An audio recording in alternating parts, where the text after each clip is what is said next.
Hello dear students. मेरा नाम अनिल कुमार श्रीवास्तव है। इस समय मैं यह जो वीडियो बनाने जा रहा हूँ वह अर्थव्यवस्था से संबंधित है। इसमें भारत की पोजीशन जर्मनी और जापान की तुलना में उसका जिक्र किया गया है। आप सभी लोगों को पहले मैंने बताया है कि इस समय जीडीपी के मामले में अमेरिका नंबर 1 पे 30 खरब अमेरिकी डॉलर यानी 30 ट्रिलियन यूएस डॉलर से अधिक की उसकी इकॉनमी है। दूसरे नंबर पर चीन है, 19 ट्रिलियन यूएस डॉलर से अधिक की उसकी इकॉनमी है। तीसरे नंबर पर जर्मनी है, चौथे नंबर पर जापान है, पांचवें नंबर पर भारत है। ये 5 ट्रिलियन यूएस डॉलर के आसपास की इकॉनमी है। दूसरे शब्दों में थोड़ा सा कम है, जैसे 4.28 के करीब भारत की है, ट्रिलियन यूएस डॉलर भारत की है। इससे थोड़ा सा देखिए, यानी 4.39 ट्रिलियन यूएस डॉलर जापान की है, 4.93 संभवतः जर्मनी की है, यानी 4.9 के करीब ट्रिलियन यूएस डॉलर के करीब जर्मनी की है। मोटे तौर पर आप कह सकते हैं कि जर्मनी तीसरे नंबर पर है और चौथे नंबर पर जापान है, यानी जर्मनी यूरोप की सबसे बड़ी अर्थव्यवस्था हो गई। फ्रांस और ब्रिटेन को भी पीछे छोड़ दिया। इसका सीधा मतलब है कि जर्मनी एक बहुत बड़ी अर्थव्यवस्था है। और आपको इसमें आश्चर्य भी नहीं होना चाहिए, सेकेंड वर्ल्ड वॉर में एकदम तबाह हो जाने के बाद भी जर्मनी उठ के खड़ा हो गया। और जितने भी लग्जरी कार आप देखते हैं जो ज़्यादा बिकते हैं, जैसे मर्सिडीज बेंज है, जैसे BMW है, जैसे ऑडी है, ये सभी जर्मनी में ही बनते हैं। दूसरे शब्दों में इटली की लैम्बोर्गिनी और ब्रिटेन की चाहे रॉल्स राइस कार हो या टाटा ने जिसे खरीदा था रेंज रोवर कार हो, ये दोनों महंगी तो ज़रूर हैं लेकिन बिकती कम हैं। दूसरे शब्दों में कार सेल्स के मामले में जर्मनी बहुत आगे है, टेक्नोलॉजी के मामले में बहुत आगे है। इन तमाम चीज़ों के मामले में जर्मनी बहुत आगे रहा है, इसीलिए इतने दिनों तक अर्थव्यवस्था पर राज भी किया है जर्मनी ने।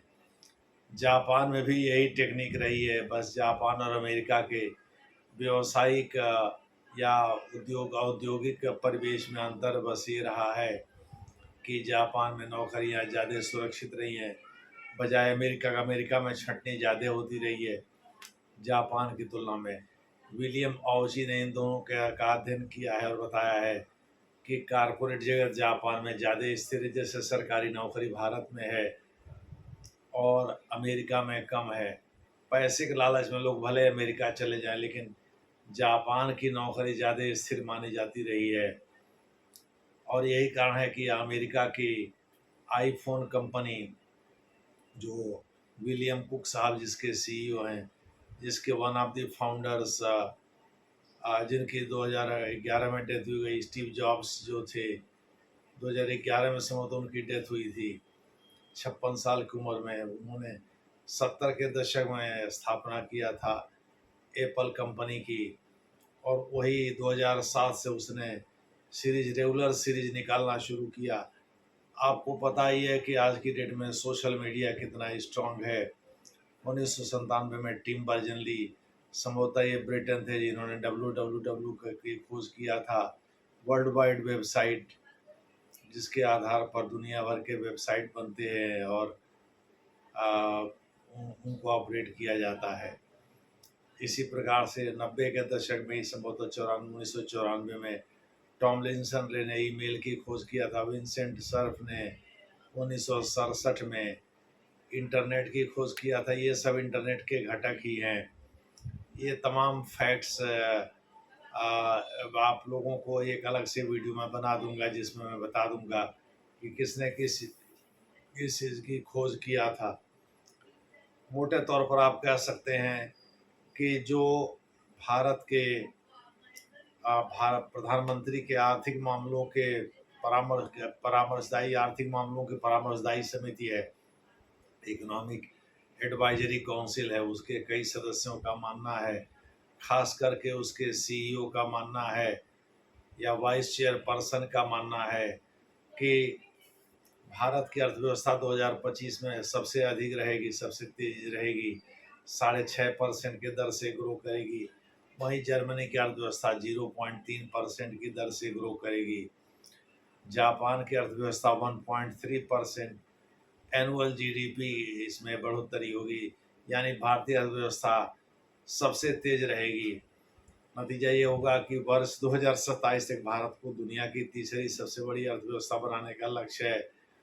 दरअसल भारत जो है 2026 में ही ये टारगेट पूरा कर सकता है, 2027 की जगह। दूसरे शब्दों में जापान और जर्मनी दोनों पीछे छूट सकते हैं। इसीलिए जर्मनी ने अपने ग्रोथ रेट को देखते हुए ही ये तय किया है कि वहाँ प्राइवेट कंपनी के नौकरियों में 35% तक की कटौती होगी। यही प्राइवेट और सरकारी का अंतर होता है। सरकारी नौकरी में हर जगह प्रोटेक्शन है, पैसा भले ही कम मिलता है, घूस खाने का चांस अलग से रहता है। मसलन घूसखोरी अलग से करनी पड़ती है, तब जा कर के थोड़ा सा स्टैंडर्ड ऑफ लिविंग मेंटेन करने में आसानी होती है। हालांकि घूसखोरी को किसी भी रूप में बढ़ावा नहीं दिया जा सकता, लेकिन प्राइवेट कंपनी में पैसा बहुत ज़्यादा है। यही जर्मनी और जापान की खासियत भी रही है। अमेरिका की भी यही खासियत रही है, वहाँ प्राइवेट सेक्टर में बड़े बड़े पदों पर लोग हैं। अब जैसे एक पराग अग्रवाल हैं, बॉम्बे आईआईटी से बीटेक किए थे, वही सीईओ थे जब ट्रंप साहब पहले कार्यकाल के दौरान अमेरिका के राष्ट्रपति थे, जिन्होंने ट्विटर पर बैन लगा दिया था ट्रंप साहब के। तो पराग अग्रवाल को जब नौकरी से निकाला, एलन मस्क ने जब ट्विटर का नाम बदल करके एक्स कर दिया और उसे खरीद लिया ट्विटर को, तो उन्होंने पराग अग्रवाल को आउट कर दिया। तो पराग अग्रवाल को सोचिए 400 करोड़ रुपए, यानी लगभग 50 मिलियन यूएस डॉलर जो है, यानी लगभग 5 करोड़ अमेरिकी डॉलर, उस समय 80 रुपये बराबर $1 था। तो वो पराग अग्रवाल को मिले थे अग्रिम वेतन के रूप में, यानी कंपेंसेटरी पैकेज के रूप में। आप कह सकते हैं मुआवजे के रूप में उनको दिया गया था कि भाई आप इस बीच में अग्रिम 3 महीने की आपको सैलरी दी जाती है, इस बीच में आप अपने लिए कहीं और नौकरी ढूंढ लीजिए। तो मोटे तौर पर प्राइवेट सेक्टर में बहुत पैसा रहता है, बिना घूस कमाए ही वहाँ बहुत पैसा है। हाल के वर्षों में, पिछले 20 सालों में ये ट्रेंड देखा गया है कि जो लोग टेक्निकली बहुत साउंड हैं, जैसे एमसीए किए हैं या बीटेक किए हैं, किसी बढ़िया इंस्टीट्यूट से एमबीए किए हैं, वो लोग प्राइवेट सेक्टर की ओर ज़्यादा अट्रैक्ट हुए हैं बजाय इसके सरकारी नौकरी के प्रति। क्योंकि सरकारी नौकरी में वो चीज़ नहीं, एक सीमा तक तो सुरक्षा देता ही है, किसी को भूखे नहीं मरने देता, और अपना जीवन आप आराम से चला सकते हैं। लेकिन अगर आप चाहते हैं महंगी गाड़ी में घूमना, महंगे बंगलों में रहना, 5 स्टार होटल में रुकना, तो आपको प्राइवेट सेक्टर की ओर मूव करना होता है। लेकिन वहीं एक असुरक्षा की बात भी रहती है, जो प्राइवेट सेक्टर में देखने को मिलता है। असुरक्षा ज़्यादा रहती है, सुरक्षा का भाव ज़्यादा सरकारी नौकरी में रहता है। इसीलिए पूर्वांचल में खास करके यूपी बिहार जैसे राज्यों के लोग, या पश्चिम बंगाल या उड़ीसा जैसे राज्यों के लोग सरकारी नौकरी की ओर ज़्यादा आकर्षित होते हैं, क्योंकि इसमें सुरक्षा का पुट रहता है। बहरहाल हम अपने करेंट टॉपिक पर आ जाते हैं। तो जर्मनी में 35% लोगों को नौकरी से निकाला जा सकता है। जापान में भी छंटनी की जा सकती है, हालांकि यह संख्या 10 से 15% के बीच होगी।